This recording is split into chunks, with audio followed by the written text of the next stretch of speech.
চায় এবং পার্বত্য চট্টগ্রামে যারা একটা অস্থিতিশীল পরিস্থিতি তৈরি করে দেশে ঘোলাটে পরিস্থিতি তৈরি করতে চায়, এই মহলটির কিছু দালাল শ্রেণী এই এনসিটিভির মধ্যে রয়েছে, যারা সম্পূর্ণ উদ্দেশ্য পরিণতভাবে এই আদিবাসী শব্দটি নবম দশম শ্রেণীর বাংলা বইতে প্রবেশ করেছে। আমরা স্টুডেন্ট পার্লামেন্ট থেকে তীব্র নিন্দা জানাই। আমরা বলতে চাই, যারা এই শব্দটি ঢুকিয়েছে তাদেরকে অবিলম্বে চিহ্নিত করতে হবে। চিহ্নিত করার পর তাদের বের করে তাদের চাকরি থেকে অপসারণ করতে হবে এবং তাদেরকে রাষ্ট্রদ্রোহী মামলায় সর্বোচ্চ শাস্তি নিশ্চিত করতে হবে।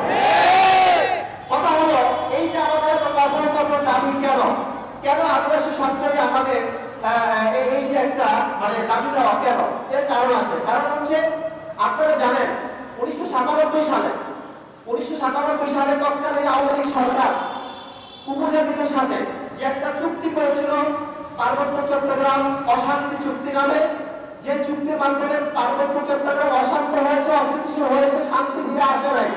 সেই তথাকথিত শান্তি চুক্তিতে কিন্তু সেখানে উপজাতিরা কিন্তু আদিবাসী বলে নাই, উপজাতি বলেছে, উপজাতি লেখা হয়েছে সব ক্ষেত্রে।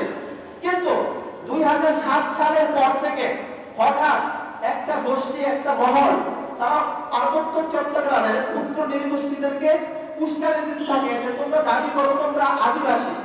কেন? কারণ 2007 সালে জাতিসংঘ থেকে একটা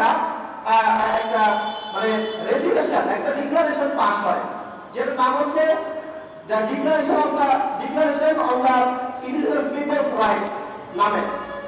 এই ডিক্লারেশনের অনেকগুলো ধারা আছে। এই ডিক্লারেশনের মধ্যে বলা হয়েছে যে যারা আদিবাসী হবে তাদের অনেকগুলো সুপার রাইটসের কথা বলা হয়েছে। যেমন এই ডিক্লারেশনের অনুচ্ছেদ 4 নম্বরে বলা হয়েছে আত্মনিয়ন্ত্রণের অধিকারের কথা। ডিক্লারেশনের 4 নম্বর অনুচ্ছেদে আরো বলা হয়েছে স্বায়ত্তশাসন এবং নিজস্ব সরকার গঠনের কথা। অর্থাৎ যারা আদিবাসী হবে তারা স্বায়ত্তশাসন চাইতে পারবে, তারা নিজস্ব সরকার গঠন করতে পারবে। একইভাবে ওই অনুচ্ছেদে 6 নম্বর, ওই ডিক্লারেশনের 6 নম্বর অনুচ্ছেদে আছে আলাদা জাতীয়তার অধিকার। অর্থাৎ আমাদের জাতীয়তা যেমন বাংলাদেশি, ঠিক যারা আদিবাসী হবে তাদের আলাদা জাতীয়তা থাকতে পারে। এই যে তথাকথিত আদিবাসী গোষ্ঠী অর্থাৎ উপজাতি সম্প্রদায়, আপনারা দেখবেন তারা আরেকটা রাষ্ট্রদ্রোহী কথাবার্তা নিয়ে আসছে। তারা বাংলাদেশি নিজেদেরকে বলে না, তারা বলে যুগ্ম জাতি, অর্থাৎ যুগ্ম নামে আরেকটা রাষ্ট্রদ্রোহী জাতীয়তা তারা দাবি করছে।